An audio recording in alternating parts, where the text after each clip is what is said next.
வணக்கம்.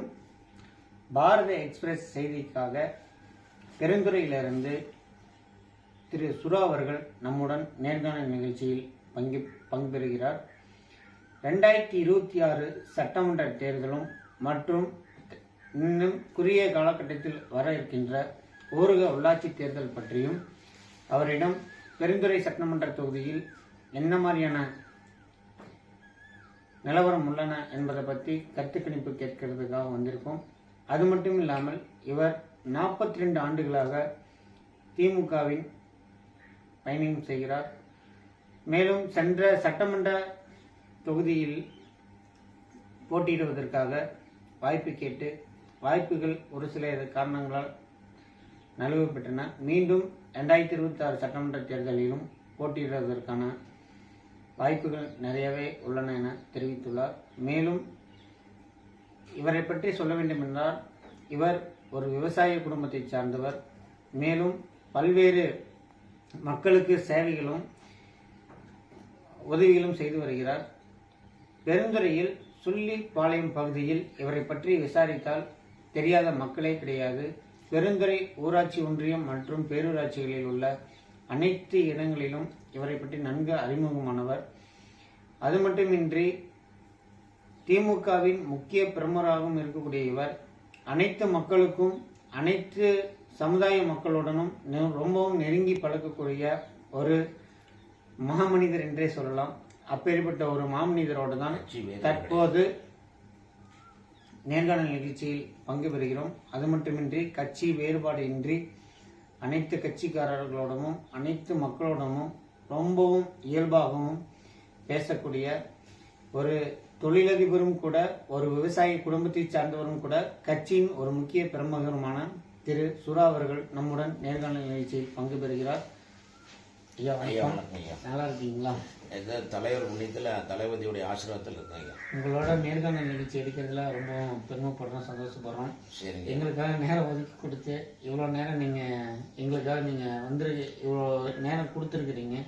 நீங்கள் என்னுடைய செயல்பாடு தெரிஞ்சுக்கணும் கேள்விப்பட்டேன். இந்த மாதிரி நீங்கள் வேட்புமனு போட்டிருந்தேன் கேள்விப்பட்டேன். நிராகரிச்சு கூட்டணிக்கு போயிட்டுது. அதனால உங்களை சந்திக்க நீ வந்திருக்கிறீங்க. அதை பற்றி விசாரிக்க வந்திருக்கிறீங்க. கரெக்டுங்களா நான் சொல்கிறது? ரெண்டாவது, இன்னைக்கு பெருந்துறையில் உங்களை பற்றி தெரியாத யாருமே இல்லை. ஓரளவுக்கு எல்லாத்துக்கும் தெரிஞ்சவங்களா இருக்கிறீங்க. ஒரு தொழிலதிபராகவும் இருக்கிறீங்க, ஒரு விவசாய குடும்பத்தை சார்ந்தவங்களா இருக்கிறாங்க, ஒரு கட்சி பணியும் செஞ்சுட்டு இருக்கிறீங்க. அது மட்டும் இல்லாமல் பொதுமக்களுக்கு நிறைய உதவிகளும் செஞ்சுட்டு இருக்கீங்க. எப்படி இதெல்லாம் உங்களால் பண்ண முடியும்? இல்லை, நான் ஆரம்பத்துலேருந்தே 1980 அரசியல் இருக்கிறேன். பள்ளிக்கூட்டம் என்னதையுமே 3 வருஷத்தில் அரசியல் ஜாயின் 1980 78 இருக்கிறேன். 42 வருஷமாக இருக்கிறேன். 40 காலத்தில் அப்போ இருந்தே நான் ஏழைகளுக்காக என் மனசில் என்ன தெரியுங்களா, ஏழைகள் ஓரளவுக்கு நம்ம ஏழைகள் சிறப்பு இறைவனை காண்போங்கிற மாதிரி ஏழைகளுக்கு உதவி செய்ய மனுப்பக்கம் எங்கள் ஒன்றியச்சாளர் மூலமாக எனக்கு வந்தது. விசி நல்லசாமி பேரூராட்சி தலைவர் இருந்தார், ஒன்றியச்சாளர் இருந்தார். பால்துறையில் மாவட்ட பொதுக்குழு உறுப்பினர் இருந்தார். அதனால் அவர்கிட்ட பிஏ வந்தங்காட்டி அனைத்து நிர்வாகத்திலையும் எனக்கு அறிமுகமாச்சப்போ. அதனால் அனைத்து நிர்வாகத்திலையும் அறிமுகமானதுனால ஏழைகளுக்கு உதவி செய்கிற மனப்பக்கம் எனக்கு அப்பே வந்துருச்சு.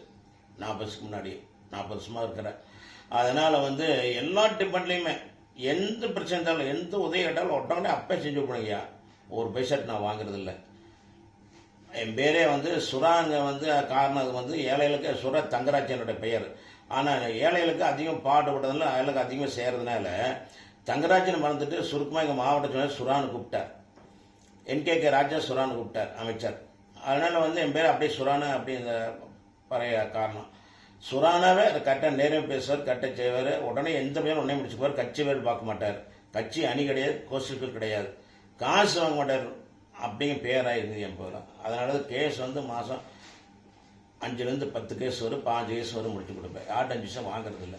மக்களுக்காக உதவி செய்யறதே வரக்கூடிய அனைத்து பிரச்சனையும். ஆமாங்க, ஆயிரக்கணக்கான கேஸ் முடிச்சிருக்கிறது வரையில் 190 வாழ வச்சிருக்கேன். ஐயா என்னை காப்பாத்துங்க ஐயா அப்படின்ட்டு இங்கே வருவாங்க. நான் கடவுள் இல்லை ஆண்டவன் இல்லை, சாதாரண மனசு தான். நம்ம தளபதி எனக்கு பொறுப்பு கொடுத்துக்க நிறைய பொறுப்பு இருக்கிறேன் நான். அதனால் செஞ்சு கொடுக்குறேன் நான். யார்ட்டு 5 வருஷம் வாங்குறது இல்லை.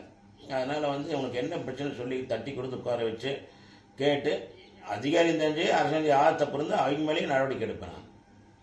என்னை பொறுத்தல் நீதி நேர்மை நியாய சத்தியம்தான். யாராக இருந்தாலும் தவறு தான். கலெக்டரே தப்பிச்சாலும் தட்டி கேள்வி சொல்ல எங்கள் தலைவர் சொல்லிக்கிறார், மனிதர்கள் தலைவர். இப்போ நான் மனிதர்கள் மாவட்ட செயலாக இருக்கிறேன், ரெட் கிராஸ் கன்சியூமர் இருக்கிறேன், பத்திரிகை நிருபராக இருக்கிறேன், சமூக ஆர்வலர் இருக்கிறேன். தலைவி தயவால் நான் வந்து அமைச்சர் மூலிமா சில நல்ல காரியம் நான் செஞ்சுருக்கேன். அதனால் வந்து அரசியல் ஒன்றியம் முழுவதுமே நான் செஞ்சு கொடுத்தனால பட்டா வாங்கி கொடுத்துருக்கேன், வீடு வாங்கி உயிரிழந்தவங்களுக்கு வீடு வாங்கி கொடுத்துருக்கேன், ரேஷன் கார்டு வாங்கி கொடுத்துருக்கேன், போலீஸ் கேஸ் முடிச்சு கொடுத்துருக்கேன், இபி ஆஃபீஸ் பிரச்சனை முடிச்சு கொடுத்துருக்கேன், கிராமத்தில் தண்ணி பிரச்சனை முடிச்சு கொடுத்துருக்கேன். இந்த மாதிரி ஒவ்வொரு பிரச்சனையும் வந்து 20 பஞ்சாயத்து இருக்குதுங்கய்யா. இந்த 20 பஞ்சாயத்தில் அத்தனை பேர் முடிச்சு கொடுத்துருக்கேன். சொரா அப்படின்னாவே முன்னாள் தலைவர் இன்னாள் தலைவர் எல்லாருமே செஞ்சு கொடுப்பாங்க, உடனே செஞ்சு கொடுப்பாங்க. அதனால் மக்களிடத்துல செல்வாக்கு லோனாக இருக்கிற அவ்வளோதான். இப்போ வந்து பார்த்தீங்கன்னா இன்னும் குறுகிய காலகட்டத்தில் வந்து பார்த்தீங்கன்னா ஊரக உள்ளாட்சி தேர்தல் வரப்போகுது. இப்போ வந்து பெருந்துறையில் மொத்தம் எத்தனை ஊராட்சி மன்றங்கள் இருக்கின்றன, எத்தனை பேரூராட்சிகள் இருக்கின்றன? பெருந்துறை ஒன்றியத்தை பொறுத்தவரை உங்களுக்கு 29 பஞ்சாயத்து 6 பேரூராட்சி இருக்குங்க. இதுவரையில் வந்து ஏடிஎம்கே டிஎம்கே கலந்து வந்துட்டு இருந்தது. ஏடிஎம்கே ஒரு 2 சீட் கொஞ்சம் அதிகமாக வரும், டிஎம்கே கொஞ்சம் கம்மியாக இருக்குது. ஆனால் இப்போ தளபதி வந்து இப்போ ஆட்சிக்கு வந்த பிற்பாடு நிறைய மக்களுக்கு செஞ்சதுனால இந்த ட்ரிப் டிஎம்கே வர வாய்ப்பு அதிகமாக இருக்குது. எப்படி என்னென்ன சேவைகள் செஞ்சுருக்கிறாரு, எப்படி வரும்னு நினைக்கிறீங்க?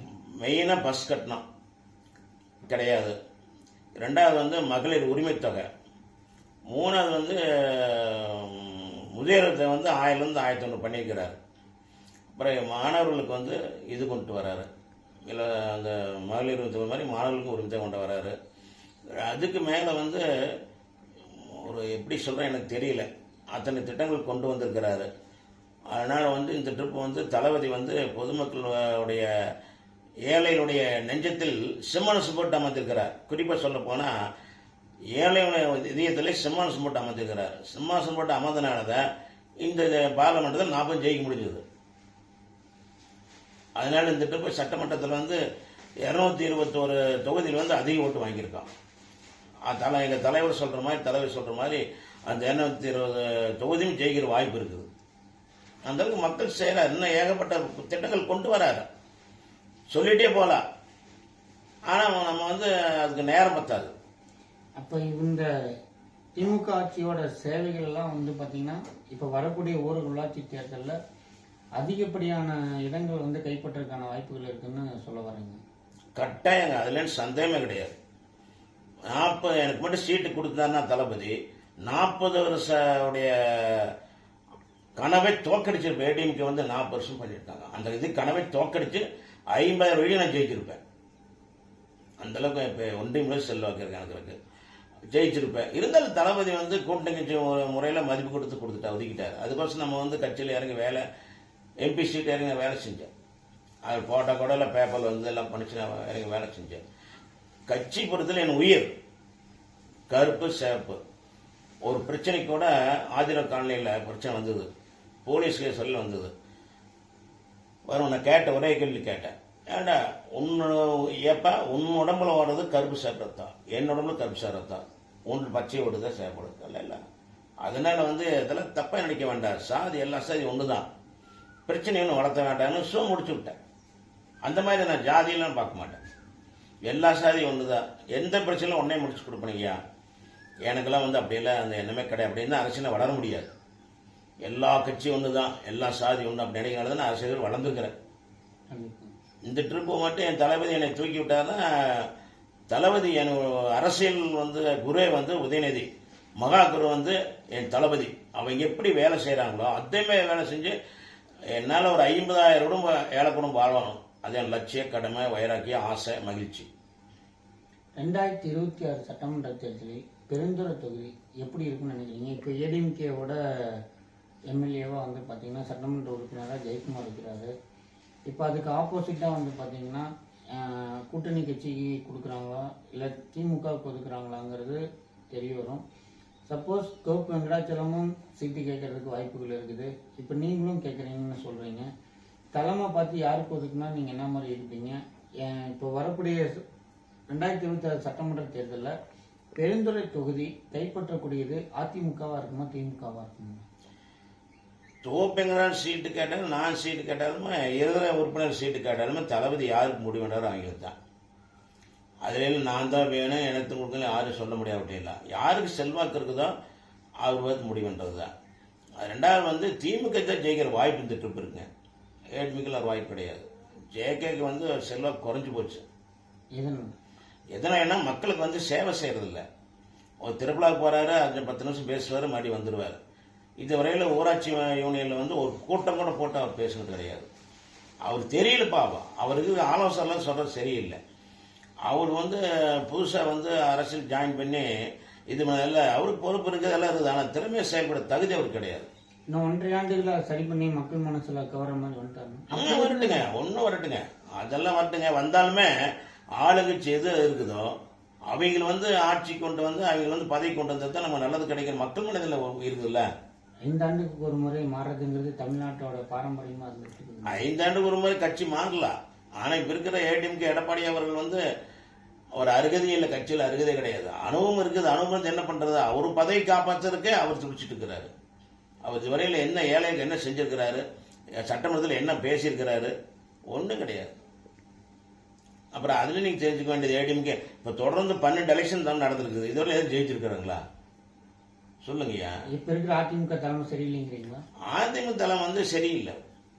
அதிமுக வந்து பிஜேபியோட கூட்டு சேர்ந்ததுனால அவன் உடச்சிட்டான், 3 உடச்சிட்டான். அப்படியே போய் தலைமைங்கிறவங்களும் ஜெயிக்க முடியாது, வர முடியாது, ஒன்றும் பண்ண முடியாது.